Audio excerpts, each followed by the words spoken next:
Hello and welcome to IMS academy. चलो बच्चों, आज हम बात करने वाले हैं बायो का चैप्टर कंट्रोल एंड कोऑर्डिनेशन। जब हम बात करें कंट्रोल एंड कोऑर्डिनेशन की, तो it's not the scientific term. ये आपके जनरल रूटीन में भी आप इसको कनेक्ट कर सकते हो। कैसे? जैसे कि अगर मान के चलो, सबसे पहले तो आपके एग्जाम की बात ले लेते हैं। जैसे जैसे अब आपके एग्जाम नजदीक आ रहे हैं, अब टाइम आ रहा है सर्दियों का। अब बच्चों को मजा आएगा सोने में, नींद उससे बिस्तर उनसे छोड़ा नहीं जाएगा। तो वहां पे क्या है, कंट्रोल की आपको जरूरत है। उस टाइम पे आपको अपनी ये जो बैड हैबिट्स है जो आपको पढ़ने से रोक रही है, उन सब पे आपको कंट्रोल करने की जरूरत है। सेकंड है कोऑर्डिनेशन की। अगर हम बात करें तो कोऑर्डिनेशन आप ऐसे कनेक्ट कर सकते हो, जैसे मान के चलो आपके घर में कोई इवेंट होने वाला है या कहीं पर भी कोई इवेंट होने वाला है, तो उसमें बहुत ज्यादा हमें कोऑर्डिनेशन बिठाना होता है, चीजें तभी सिस्टमेटिकली चल पाती है।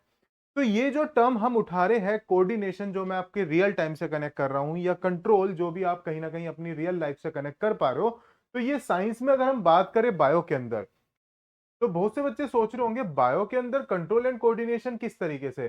तो बच्चों, जैसे हमारे बहुत सारे ऑर्गन्स हैं और वो ऑर्गन्स मिलके एक स्पेसिफिक फंक्शन कर रहे हैं, तो उस टाइम पर बहुत सारी चीजें वो कंट्रोल भी करते हैं। ऑल्सो इवन कि हमें भी कंट्रोल करने की जरूरत होती है, ये सोच के कि हमारी बॉडी में कौन सी चीज हेल्दी है हमारी बॉडी के लिए, कौन सी हमारी बॉडी के लिए सही रहेगी।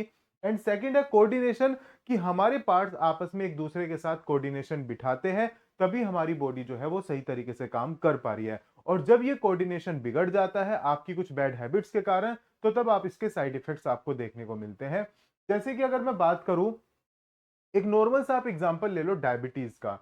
डायबिटीज बहुत सारे लोगों को आपने देखा होगा हुई रहती है, जिसकी वजह से उनका शुगर लेवल बढ़ जाता है। अब वो शुगर लेवल किस बढ़ा वजह से बढ़ा, उनकी कुछ बैड हैबिट, जंक फूड या शुगर अमाउंट वो ज्यादा इंटेक कर रहे हैं। दैट्स वाई क्या होता है कि आपकी बॉडी के अंदर एक फीडबैक मैकेनिज्म चलता है, जिनसे जो है इंसुलिन जो है वो जनरेट होगा और वो इंसुलिन उसको बैलेंस आउट करता है। अब हुआ क्या काम कि जब आपने ज्यादा शुगर इंटेक कर लिया और आपकी एक इरेगुलर डाइट है, जिससे आप अच्छे से आप प्रॉपर चीजें जो हेल्दी है वो नहीं खा रहे, तो अब वो जो फीडबैक मैकेनिज्म है, वो जो कोऑर्डिनेशन है वो बिगड़ जाता है, और जिसकी वजह से शुगर लेवल बढ़ जाता है। ऐसी बहुत सारी चीजें, आपका जो हार्ट है वो ब्लड को पंप आउट करने का काम करता है। उसमें कार्डियक मसल्स है जो इनवॉलेंट्री एक्शन है, जो रेगुलर काम करती रहती है कार्डियक मसल।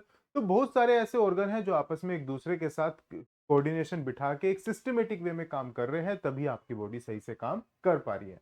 तो आज हम बहुत डिटेल में इन्हीं सभी चीजों को पढ़ने वाले हैं। और इस चैप्टर के अंदर सबसे इंटरेस्टिंग ये रहेगा कि आपकी बॉडी, आज आप उसी के बारे में पढ़ोगे कि वो किस तरीके से काम कर रही है, क्योंकि कुछ चीजें हमारे कंट्रोल में होती है लेकिन कुछ चीजें हमारे कंट्रोल में नहीं होती। जो हमारे इंटरनल ऑर्गन्स काम कर रहे हैं, कैसे कर रहे हैं, वही सब कुछ आज हम इस पर पढ़ने वाले हैं। चलो, अब इसमें हम बात करते हैं सबसे पहले इंट्रोडक्शन की।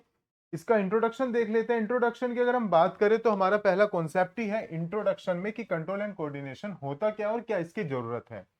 Control and coordination help the organism respond to stimuli. कि कंट्रोल एंड कोऑर्डिनेशन की वजह से ही जब कोई स्टिमुलस होगा, स्टिमुलस की प्लूरल फॉर्म होती है स्टिमुली, तो आप उसके रेस्पेक्ट में आके कोई रेस्पॉन्स दिखा पाते हो।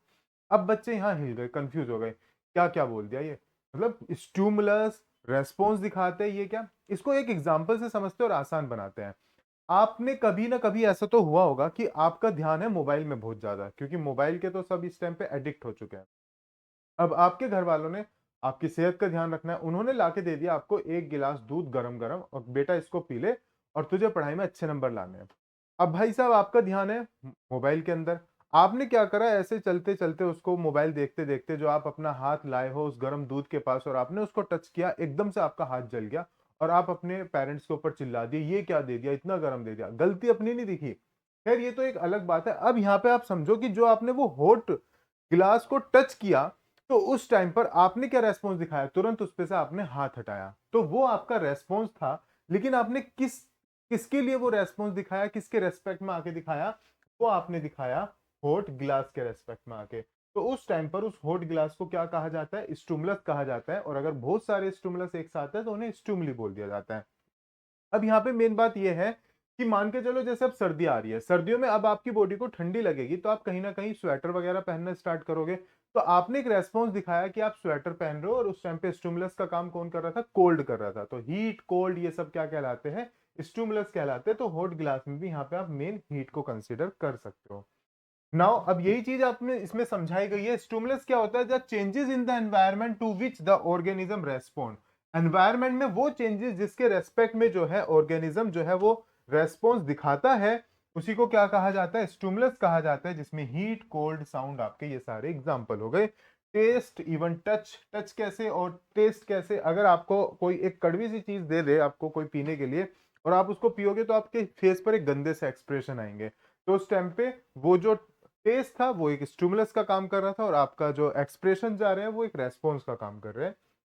Living organism respond to stimuli in the form of the body movements. आपकी बॉडी में जो चेंजेस, जो मूवमेंट आप दिखाते हो वही सारे क्या कहलाते हैं, रेस्पॉन्स कहलाते हैं, जो आपने उस स्टिमुलस के रेस्पेक्ट में आके दिखाया है। आसान चैप्टर है, आप अब कनेक्ट कर सकते हो आप इससे, क्योंकि ये सारी चीजें आपकी डेली लाइफ में हो रही है, तो बायो ऐसा स्टफ नहीं है अगर आप उन्हें कनेक्ट करके चलो, बस मेन चीज है कनेक्ट करना, जो कि आप करोगे नहीं।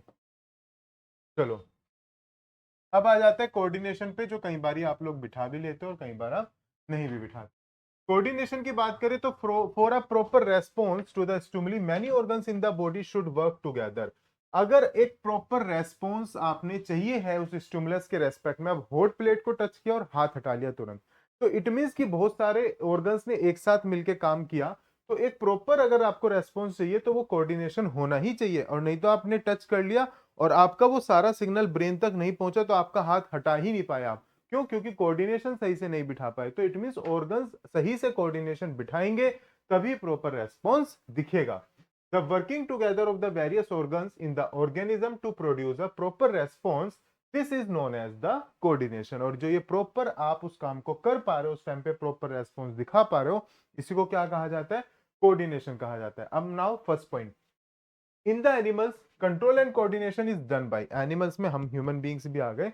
In the animals control and coordination is done by the nervous system and the endocrine system. दो सिस्टम होते हैं, एक होता है नर्वस और एक होता है एंडोक्राइन। सेकंड की बात करें तो प्लांट्स में जो है वो हार्मोनल सिस्टम होता है, कुछ केमिकल सब्सटेंस होते हैं जिन्हें प्लांट्स हार्मोन्स कहा जाता है या फाइटो हार्मोन्स कहा जाता है। ध्यान से देख लो एक बार, ये कुछ टर्म्स आपको एक बार खुद से भी पढ़ने की जरूरत है, ये नहीं कि भाई सर ने बोल दिया हमने सुन लिया बस आ गए हमारे 95%। थोड़ा तो एफर्ट्स आप लोगों को डालने पड़े, तभी आप जाके 95% स्कोर कर सकते हो और मोर देन 95। चलो अब आ जाओ रिसेप्टर्स पर।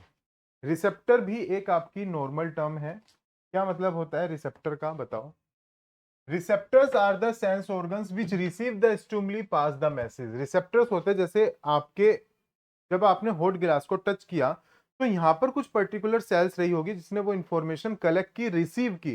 तो जिसने रिसीव की इंफॉर्मेशन, जिन सेल्स ने, जिन उनको कहा जाता है रिसेप्टर्स, और वो इंफॉर्मेशन फाइनली जो भी आगे का पाथ था स्पाइनल कॉर्ड के थ्रू ब्रेन तक पहुंचाने का काम था, वो सब क्या कहलाते हैं, रिसेप्टर्स कहलाते हैं, जो इंफॉर्मेशन को रिसीव करके उस मैसेज को ब्रेन तक या स्पाइनल कॉर्ड्स तक पहुंचाते हैं through the sensor nerves, sensory nerves. अब ये रिसेप्टर्स आपके अलग अलग कैटेगरी के होते हैं, यहां से भी क्वेश्चन आपके एग्जाम में बन जाता है। सबसे पहले फोटो रिसेप्टर्स। अब फोटो वर्ड का मीनिंग तो आप सभी को समझ में आ गया होगा, फोटो का मतलब होता है लाइट। ऐसे रिसेप्टर्स जो लाइट के लिए काम करें उन्हें फोटो रिसेप्टर्स कहा जाता है। जैसे कि अगर कहीं पे बहुत ज्यादा लाइट है तो एकदम से वो लाइट आपकी आंखों में पड़ी तो आपने अपनी आंखें बंद कर ली, तो वो सेल्स या वो ऑर्गन जो लाइट के लिए काम कर रहे थे या लाइट से पर्टिकुलरली कोई इंफॉर्मेशन रिसीव कर रहे थे, वो फोटो रिसेप्टर्स कहला रहे हैं। फोनो का मतलब होता है साउंड। जब साउंड के रेस्पेक्ट में आके कोई रिसेप्टर्स काम करे तो उन्हें कहा जाता है फोनो रिसेप्टर्स। ओल्फैक्ट्री से पहले एक वर्ड समझो, ओल्फैक्ट्री रिसेप्टर से पहले ओल्फैक्ट्री इंडिकेटर्स अगर आपको याद आ रहा है तो ये कॉन्सेप्ट आपके लिए आसान हो जाएगा। बताओ ओल्फैक्ट्री वर्ड कहाँ पढ़े थे आप लोग? कोई केमिस्ट्री का कोई चैप्टर हो, चैप्टर नंबर 1 या 2 में से बताओ कौन सा था। दैट वाज चैप्टर नंबर 2 जिसका नाम था acid base and salt. Acid base and salt वाले चैप्टर में आपने पढ़े थे ओल्फैक्टरी इंडिकेटर्स, जिसमें हमने पढ़ा था कि जो अपनी स्मेल के बिहाफ पर डिफरेंस बताते हैं कि given substance is an acid and base. अब बहुत बच्चे बोलेंगे सर ये कहाँ बायो से सीधा केमिस्ट्री पे स्किप जंप कर गए आप, तो वहीं से बच्चा ये टर्म जो है ये रिलेट कर पा सकते हो आप लोग। तो ऐसा नहीं है कि हर एक कॉन्सेप्ट आपको नया ही लगेगा, अगर आपके पिछले कॉन्सेप्ट आपको याद है तो आगे के कॉन्सेप्ट समझने में आपको आसानी होती है। इट्स नॉट कि बायो के ही हो, वो कई बार केमिस्ट्री के या फिजिक्स के भी आपके कनेक्ट हो जाते हैं। तो ओल्फैक्टरी रिसेप्टर्स में क्या होता है कि जो स्मेल के बिहाफ पर आप रेस्पॉन्स दिखाते हो या रिसीव करते हो इन्फॉर्मेशन, उसे ओल्फैक्टरी रिसेप्टर्स कहा जाता है। जैसे कहीं अगर कोई गंदी सी स्मेल आ रही है तो उस टाइम पे आप अपनी नाक को बंद कर लोगे, तो वो रिसेप्टर्स जिसने वो स्मेल को रिसीव किया और फिर फाइनली रेस्पॉन्स आप दिखा पाए, तो उसको कहा जाता है ओल्फैक्टरी रिसेप्टर्स। गस्टेटरी वाले एग्जाम में बहुत ज्यादा पूछा जाता है, ये होता है टंग के लिए। जब टेस्ट के रेस्पेक्ट में आप कोई रेस्पॉन्स दिखाते हो तो ये रिसेप्टर्स टंग पे पाए जाते हैं, और ऐसे रिसेप्टर्स को गस्टेटरी रिसेप्टर्स कहा जाता है। और एक होते हैं आपके टैंगो रिसेप्टर्स, जो टच के बिहाफ पर रेस्पॉन्स दिखाते हैं। अगर स्किन पर आपकी कोई ऐसा टच है जिसके रेस्पेक्ट में आप तुरंत रेस्पॉन्स दिखा रहे हो, तो वो रिसेप्टर्स जिन्होंने वो रिसीव की होगी वो इंफॉर्मेशन, उसको कहा जाएगा टैंगो रिसेप्टर। ध्यान से देख लो, यहाँ से आपका कहीं ना कहीं क्वेश्चन तो बनेगा, या तो आपके बोर्ड एग्जाम में बन जाए या प्री बोर्ड में बन जाए।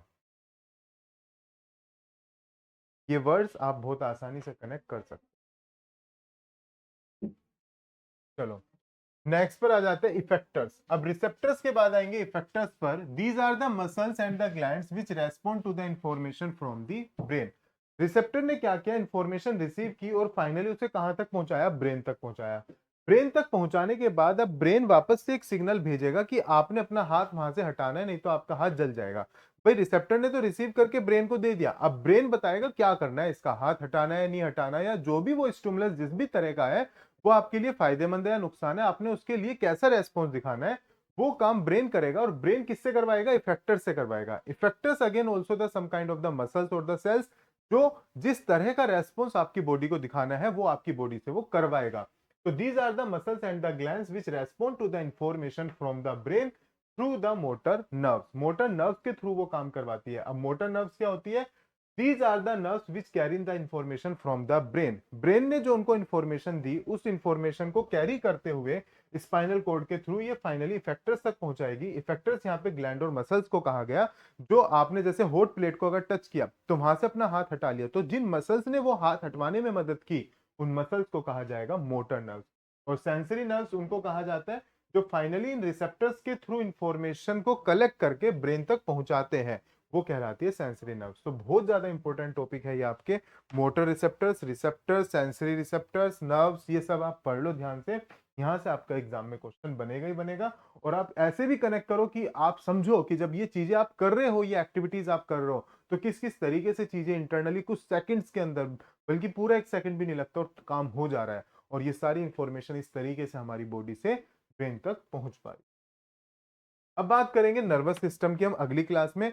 नर्वस सिस्टम से पहले हम पढ़ेंगे न्यूरॉन को। न्यूरॉन जो आपने 9th क्लास में भी पढ़ा था, जिसका जो लार्जेस्ट सेल हमारी बॉडी के अंदर पाई जाती है, और मेनली जो नर्वस सिस्टम है वो न्यूरॉन्स का ही बना होता है। उसकी एक बेसिक यूनिट न्यूरॉन है जो सारी इंफॉर्मेशन कलेक्ट करती है। उसमें डेंड्राइट्स, एक्सोन, ऑलरेडी आपने 9th क्लास में बहुत सारे कॉन्सेप्ट पढ़े थे। वही सारे कॉन्सेप्ट हम 10th क्लास में भी दोबारा से डिस्कस करेंगे विद डायग्राम, जिसका डायग्राम भी बहुत इंपॉर्टेंट है। तो सभी बच्चे अगली क्लास में एक बार इसको गो थ्रू करके आएंगे, ताकि हमें आसानी से आप इसको कनेक्ट कर पाओ, क्योंकि ऑलरेडी 9th क्लास में आपने इसको पढ़ा था। जिन्होंने नहीं पढ़ा, कोई टेंशन वाली बात नहीं है, यहाँ पे हम बहुत अच्छे से पढ़ने वाले हैं।